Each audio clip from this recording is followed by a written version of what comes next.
Hi, I'm Sheila Collins, a recent realtor. I want to welcome you to my Succeed with Video podcast. Today, I'm here with Jason Palomarez.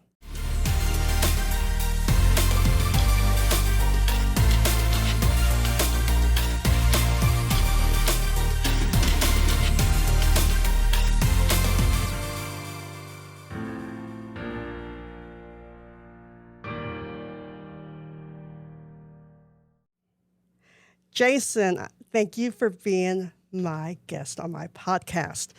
But before we go into what you do, I want to talk about how we know each other. I think we've known each other all our lives. And what's funny is we're not related, but it's like we feel like we're related. Somewhat, yeah. But like you said, we've probably known each other all our lives. Or probably all your life, because I'm older than you. Yes. But I guess the background story is I rented from you and Chuck. Yes. Back in 2004 and didn't even know it. No. You recognized me. I didn't really pay attention, I think, but after a while I was like, I think when you saw my mom. Yes. Because she looked like Aunt Rosie, right? Right. So, but yeah, rented from you. And then I think... Y'all were some of the best renters, by the way. You asked us. I remember you asking, "Is your mom so and so? Is your family?" And we're like, "Yes, that's my family." Well, we're somewhat related, and then that's how it came about. Yeah, right? so it's always funny. I always say, like we're cousins, but we're not. So so my cousin is your cousin, but we're not cousins. In-laws, so I guess, yeah, right? so but we feel like family, and it was just so funny that when we were when we had our house in the Heights, my husband just threw a for rent sign for a garage apartment, and the house was fairly new, so it was a really nice apartment. Yes, it was at the time. And I remember we had just got rid of some. Now I'm telling stories. So we had our first two renters in that apartment because the house was new. And I must say they were the worst renters. The girl, she worked with she was a waitress for a restaurant that I'm not going to say, but it rhymed with booters. And oh my God, we had to remove them. And I don't even know if I think we were just, hey, it was one of these shake your hand type of thing. And y'all were really good renters. Yeah. Well, thank you. You and Chris. What's it crack? I can't Chris. remember his name. Do you still keep in contact with Chris? I do. He's doing well. So good. Yeah. Well, you have to tell him I said hi. I will. So the next thing I want to ask you before we get into all your business is, who have you ever been mistaken for? Well, you can brag. You can brag. Well, normally I'll keep my shades in here, but when I put those shades on, I get mistaken for Mr. 305 Pitbull. But I tell everybody I'm just Mr. 713. So that's kind of my name around town is Mr. 713. I've been actually an impersonator for the Houston Rockets. Yes. So there's I'm a GIF, I guess. A GIF like dancing in the bleachers, in the stands, and all that. So they zoom over to you, and there you go with your glasses But you've gone other places too. I've seen you on video. Yeah, I've gone here and there, but like I said, I keep it just for fun. I should have made you bring those glasses. And normally when I'm feeling the vibe, I'm like, all right, I'm just gonna put on these shades and see what people say. And so people start like looking at me like, man, he looks like Pitbull. But you really do play the part. You dance and stuff. Yeah, you really do. You have when fun I have with to, I will. But normally I just put the shades on just to kind of throw people off. Like, wait a minute, he looks like, Pitbull. So, yeah. So one thing I did not remember, and I guess you were when you lived in the apartment, the garage apartment, but you're in education. You're in the educational field. So tell me about that. My trade, I went to school for, I went to education school, education background, but I'm a PE teacher. I'm a PE teacher by trade. Okay, so I'm into health and wellness. That story, and we'll probably get into the background of that story because it was like it was almost fate. And I'll let you. Really? Yes, it was almost fate. Why I'm a PE teacher, and so. But yeah, that's my regular job. That's my 9 to 5 or my 182 day job, is being a PE teacher. So when you're a PE teacher, I'm just trying to now, because I know education is different now than when we went, but do you teach all grade levels? I Nikki? teach first through fifth. Oh, I bet those are fun grades. Are they fun grades? Well, are they fun grades? First grade is a little tough, but second through fifth because first they're still like little babies, yes, yes. First grade, yes, you still get the kind of like the leftover from kindergarten and stuff, but second grade through fifth is awesome. Awesome, yeah. And they probably are excited to go to PE class. I know we were. They are. They walk in every day and say, "You are my favorite teacher. I love PE," and they'll come in and they'll just go crazy if they can. But I love the job. I've been doing it for 17 years. So, but that's my 9 to 5 or 9 to 5, 7 to 3 job. That's nice. It's nice. And we need more teachers. And we do. You guys are. We do. I give my hats off to teachers. I really do. So now I also know that you own a tanning salon in the Heights, and you can tell us about that. You can give us a name. I know the name, but you can tell us. And y'all are a little bit more than a tanning salon, right? Y'all do a little bit more. It's spray tan. Well, I'll let you tell me. Yeah, so we're actually located on 1511 North Durham, and TanSpire. We started in 2016, and my wife was in the oil and gas industry, and she got laid off at the time, and we had some money saved up, and she felt like it was a good time for her to do what she wanted to do, and that was spray tan. She had been a mobile spray tanner before, so she had the expertise and she had the knowledge in the industry, but she didn't want to do mobile anymore. Yeah, she didn't want to go to people's homes.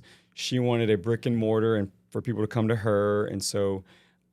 Like I said, we had some money saved up, and we were able to launch TanSpire. Came up with a name. I remember sitting in the garage, coming up with a name, and that's a good name, by the way. Yes, planning everything out, how we wanted to do it, and she is the visionary. Actually, I had no knowledge of business, and I don't think she really did either. But she had the time to research everything, and so I was more of the financial backer.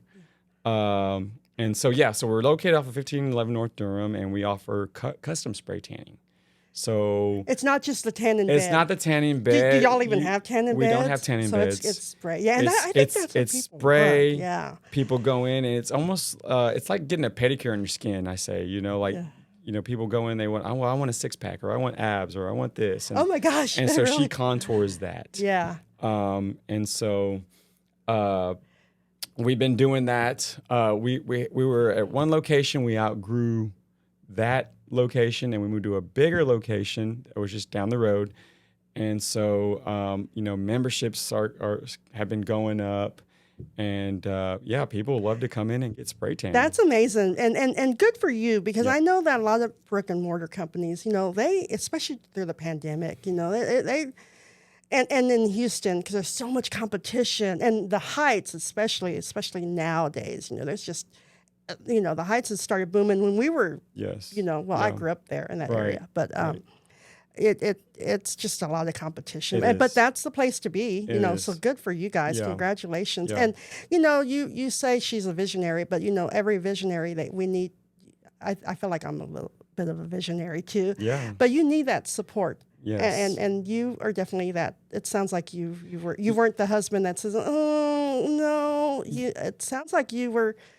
I mean, you had to have been in 100% to support her and see her vision as well. I was definitely 100% supporting her, but I remember telling her, "I probably won't be able to help you as much as you like, but I can help you whenever I can, because, like I said, I have my 7 to 3. That was my priority." But when you get older and kids, the time that you spend in other areas become less important than with your family, if that makes sense. Yeah, it does. And so the mindset starts changing. Yep. Because it's like, okay, wait a minute, I'm spending time over here, but I really want to spend time with my family over here, and so I think that's where I started flipping the script on myself and telling myself, what is it that you really want to do, and where is it that you really want to go?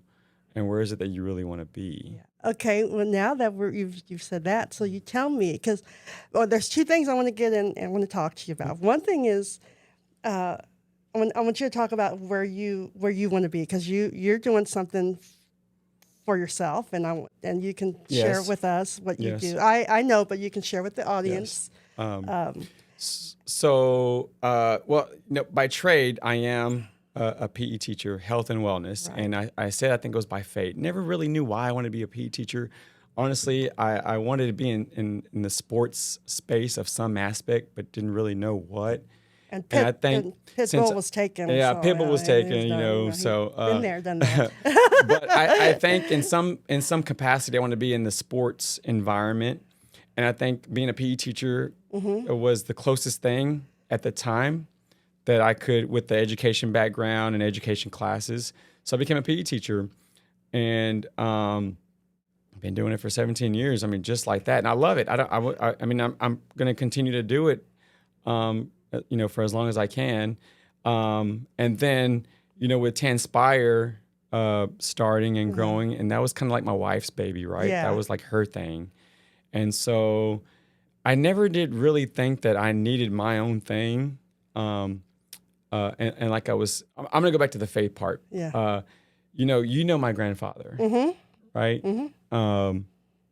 And he died in 2001 or 2000 from a disease that could have been reversible had he just taken the time to maybe do a little research and care for, maybe nutrition and exercise. And I always would go back to him whenever I would think to myself, why do I work out every day? Why do I do this every day? Who wants to work out every day? Why do I do this?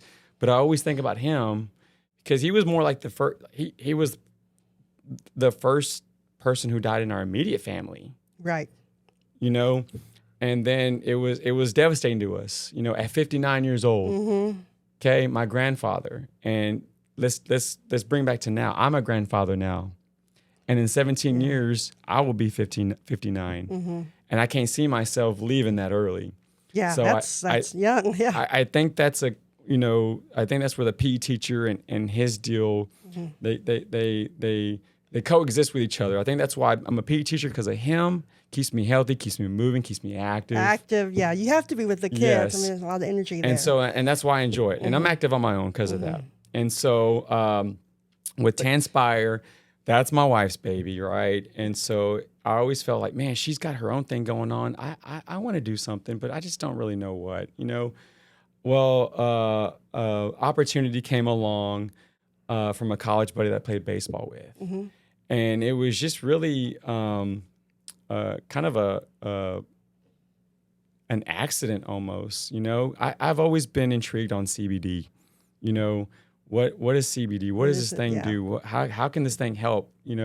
So got a friend, a good buddy of mine from college. He had been involved in a CBD company, so I just kind of called him, one day because I was, like I said, I was very interested in it. I trusted him, and I said, "Hey man, what's up with CBD?" And he was like, "Oh man, he called me Jay. Everybody called me J. Paul in college. J. Paul, Jason Palomarez. Kind of like A-Rod type deal. J. Paul, it's just something you just have to try. I can't really, it may work for you, it may not, but you just have to try it, And so I said, all right, well, yeah, I like to try it, And he was like, but there's also an opportunity for a business side of it too, if you're interested in it. And I said, well, I'm not interested in the business part, but my wife may be more of the business visionary. She can see the numbers, And so he was like, all right, well, we'll just wait and talk to her. So I got her in on it and let her hear the story. Right. And we heard everything. And, it was more of a, what do I need to do? And what do I need to do and how do I do it type deal, And so she thought, it's probably worth it. Just try it. It ain't gonna hurt. We know how much we spent opening the salon. The investment is very, very low risk, high reward. Took that low risk, high reward, and we just kind of built momentum and just ran with it. And you've been working your CBD business for a while. I have been. It's been 2.5 years. 2.5, yeah. Yeah. And one thing I do like about you, and one reason why I wanted you to be a guest, is because I use video to grow my business, and I use a lot of social media. And one thing I admire about you is so do you. Yeah. But you go a little bit different. You don't really push your business like in our face or whatever you would want to call that. But you give so many motivational videos. You do a lot of motivational videos. Yes. I see you in the gym at school, and you just get on camera, and you're so natural at it. I've seen you in the car, and where does that motivation come from? Is it just your Honestly, it was something I had to kind of learn from mentorship. Oh, okay. Which is, I feel like that's what you need if you're having a business. You need mentorship. Mentorship. I totally believe. I believe in mentorships, and I believe mentors, and I believe in coaches. Yes. Yeah. And so my mentors don't have to be people you talk with. It could be a book. It could be people you listen to. A podcast. It could be, So I listen to people every day, or at least I try to.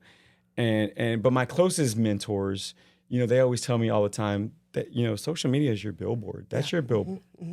That's where people they get to know you on a personal level. Yeah.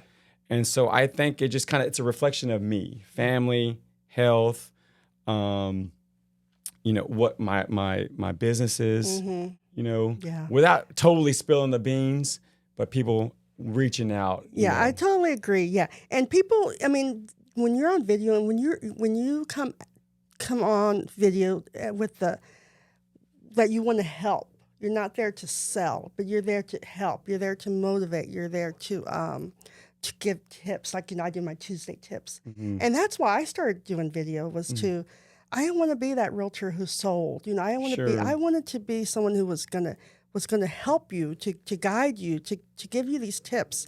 Not to, call me if you want to buy, sell, or, or lease, which is everyone says. And I say it, but that's one thing I did, what always caught my eye with you was your, the motivation that you had in your videos. Yes. Is there anything that you would recommend for an entrepreneur as far as when it comes to social media, what they should be doing, what they shouldn't do, or have you experienced any type of failures? I haven't seen any, so I don't even know if that's a good question for you. Yeah, because I think what works for me is just focus and consistency, because there may be one day where you may get 2 likes, but there may be another day where you're going to get 500, and that's okay. Yeah, that's okay. But I think focus and consistency, because you never know who you're going to talk, you're going to reach that day. And I think, and I totally agree with you. I think it has to do with your consistency. Yes, you have to keep showing up and that's anywhere in your life. Anywhere with your family, with your your friends, your business, and that's that consistency. Well, it pays off, and people remember it when you show up, and that's what you're doing. You're showing up, and you're teaching. You're educating us on that wellness. Because you're right. I think a lot of because we're families. I feel like we're family, and we know several people in our family that if we would have changed, we know better. I think we know better. The older, we're the generation, I just feel like they get better and better. Sure. The education. Sure. Yeah. So is there any, how could our audience contact you if you had, your social media? How can they follow you? If they want to try, get your... So I'm be a part of your wellness. Yes, plan. I'm on Instagram, Jason Palomarez on Instagram, or I'm sorry, J.E. Palomarez 14. Facebook, it's Jason Palomarez. I do Twitter. I'm just not much on Twitter. Yeah, I'm not much on Twitter either. I'm not much on Twitter. Not much on TikTok. But I know, like you should. I know. Especially with your entertainment, right. You're really a good entertainer. I think I'm trying to get comfortable with the Instagram Reels, and then I think I'm gonna kind of get into into TikTok stuff. Well, everything is it is based on consistency, but a lot of it's a lot, and even I will have to say it's a lot, but I think it's something we all have to do, right? You know, I honestly think that in everybody, there's some sort of, I mean, everybody says, I want to own my own business one day, right? Yeah. I mean, or they want to, but they don't know how. Or sure. Yeah. And that's okay. They have that fear. And that's the biggest thing. The when fear. when you get, you know, I have a big saying that said, the more you think, the more you doubt, the less you do. Yes. Because you're going to start thinking and you're thinking about all the different ways that you can't do it. Or the things that are going to go wrong instead of thinking about the things that are going to go right. Correct. And we all do it. Yes. I mean, we somehow. But if you just do it, there's no thinking. So Yeah. you stop the stinking thinking, right? Right. You know, you just go. Yeah. So I think that everybody is a visionary, is a business minded person at some point. I just think that if they get connected with the right people, like we talked about mentorship and focus and consistency, that they'll be able to transition in that. And it may go wrong. But it may go You're right. gonna learn, but you're gonna learn. Right. You know, no matter what happens, you're gonna learn. Yeah. And you know, I have a mentor who told me, you want to get something right, you got to get it wrong. Yeah. So well, if you're not trying, you're dying. You know, you're not. We can go on and go on with all these that. little rebuttals, right? I mean, well, so Jason, I want to thank you, and I think we could talk more, and maybe next time you can bring Deanne, your wife. Yes, I would love to. We could talk, more about what her business and what she's done, and because y'all have been really successful. Like I said, if you can survive the pandemic. Yes, you're going to be okay. Well, I mean, I just put it this way, and for all you business-minded people out there, like we started in just one room, and now we have 3 rooms. We have a red light bed. I've seen your Instagram, and I'm like, yes, and we have 200, close to 300 members. Yeah. Y'all have 4 employees? 4 employees. So it's great. It's been great. But a lot of times when you sit back, you think it's like, man, this is great, but family and time are probably more important. Yeah, it is. But it sure is fun. It is fun. The ride is fun It's doing your business. I have a lot of fun. It's with fun. it. We've grown a lot. Yeah, and you leave a legacy. We do. And we teach our kids. Yeah. Entrepreneurship is a thing. Well, I want to thank you again, and I want to thank my audience for being, and join me next time on Succeed with Video.